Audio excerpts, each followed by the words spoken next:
recently for some cabaret performances in the north, and when he came down to London, I got together with him for Seen and Heard, and we talked about the early days. I asked Roy how he'd first come to record. My first year of university was when Elvis Presley released his first records, and Pat Boone released a record called Two Hearts.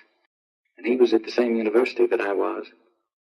So I figured that I was spinning my wheels, so to speak. So I moved back to West Texas and got them grouped together to come with me, and we did a couple of television shows, and we became quite popular locally. And that's the way we got started in the business. And my first record was Ooby Dooby, which I had been singing for about a year. Two boys at North Texas University wrote the song, and I took it back to West Texas with me, and we sang it on nearly every show that we did. And we were offered a contract to go to Dallas and record this song. I took this record to the local record shop, and he rang Sam Phillips of Sun Records and played it for him as a demo. And Sam said, come down and record for him, which we did. And the first record was such a big hit that I think Norman saw the value in a studio and artists as well. So then he started recording Buddy Holly and Jim Bowen and Buddy Knox and the Rhythm Orchids. Mm-hmm. And then went on to big things with Buddy and the Crickets. Then we moved to Tennessee, more or less, because that's where Sun Records was. This would have been about 1956 in the spring. Those early days of Sun Records must have been a very exciting time, working with Sam Phillips and that setup. Yes, they were. The early Sundays were the same for me as they were for Elvis and Johnny Cash and Carl Perkins and Jerry Lee Lewis. Sam was doing nothing but rhythm and blues at the time, with Little Junior Walker and people like this. And I didn't know it at the time, but having talked to Elvis and John and all of them, they all went through the same process. Sam would bring out records that he had recorded. One of them was That's All Right by Arthur Crudup, Big Boy Crudup they called him, and Mystery Train, and songs like that. And he said, this is the way I want you to sing. Now, I was wanting to sing ballads, and Elvis wanted to sing ballads, and Carl Perkins wanted to sing ballads, but he wanted us to sing the other way. So we tried and did our best at that. And of course, Elvis was immediately successful with his. But anyway, Colonel Parker put Elvis on the Tommy Dorsey show. And he was the first non-country singer, or non-pop, or non-contemporary. He was the first white man to sing soul music and be seen on television at the same time. It caused quite a stir. I quit with Sun Records after about 3 records or 4. And Jerry Lee Lewis recorded Down the Line that I had written and made a little money for me. And I wrote a song called Claudette, which the Everly Brothers did. I didn't, however, have much success at writing.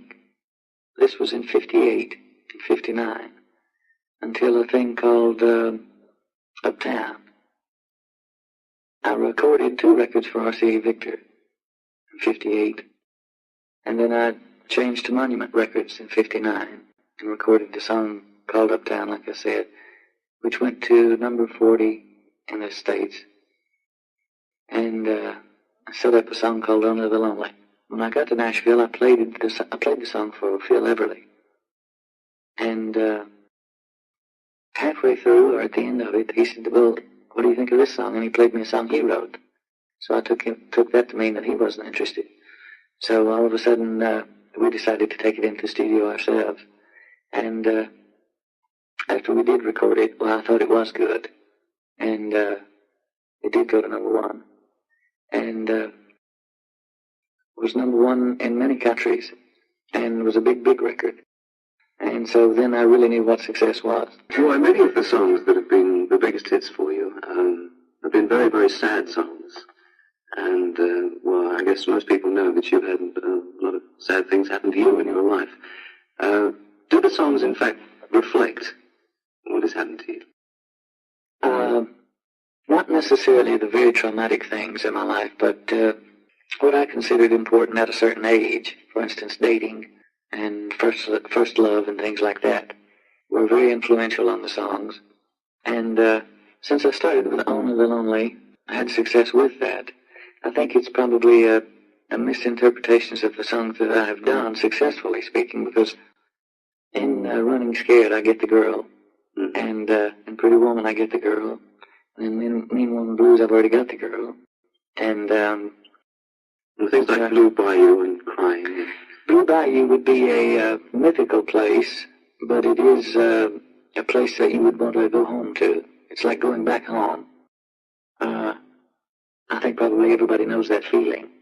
I'm sure that being on tour and being anxious to be home, it was the inspiration for that song. And Crying was inspired by reality. I guess everybody cries. Candyman, for instance, which was a big record for me, was a rhythm and blues record. It's not called rock and roll, or it's called rock music or soul music or something. I guess Pretty Woman comes into the same class as well. Pretty Woman as well. I think every male would know what that song is all about. It seems though that your voice is very suited to those very dramatic ballads. That's what I always did want to sing anyway. Like I say, when I first went to Sun, I wanted to sing ballads, and they wanted to hear rock, which was rockabilly at the time, I think. It was people who sang country and western music trying to sing rhythm and blues. When I say trying to sing rhythm and blues, it was our interpretation of what we thought rhythm and blues was. I remember playing for a dance, and the repertoire consisted mostly of country music. And someone asked for a request to be played. It was Shake, Rattle, and Roll, just before the clock on the wall said that it was midnight on New Year's Eve.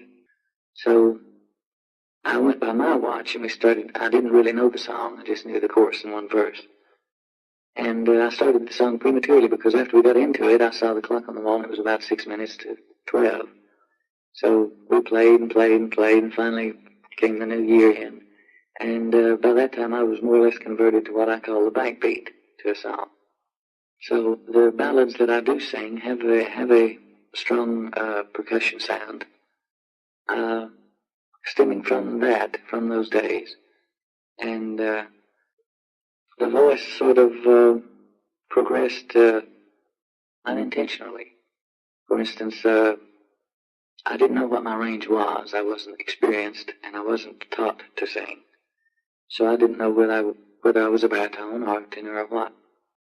As it turned out, I'm a baritone, but we went to record Running Scared, for instance, and in Only the Lonely, I had to go into falsetto for some of the notes, which happened to suit the song. And then on Running Scared, when we recorded that, they couldn't hear the last part of the song in the studio because we were doing it live. And they just said, it's hopeless unless you sing out. And I said, well, that's, I knew by then that would be a high A, and for a baritone, that's almost impossible. So I didn't get mad, but I got irritated, and I said, all right, you'll hear it this time. Roy, you've been at the top of the tree now for, well, since Only the Lonely is 11 years ago now, and you've been making records since 1955. Where do you see yourself going from here? Well, I would hope to expand on the career. I'm doing as much as I can, just about as much as I can do physically. I did only concerts for the first 8 years, and some television. Then I added cabaret and films at about the same time, and then I tour about 6 months each year, and stay home 6 months, which is a writing and working period too. And I would hope to be able to continue that successfully.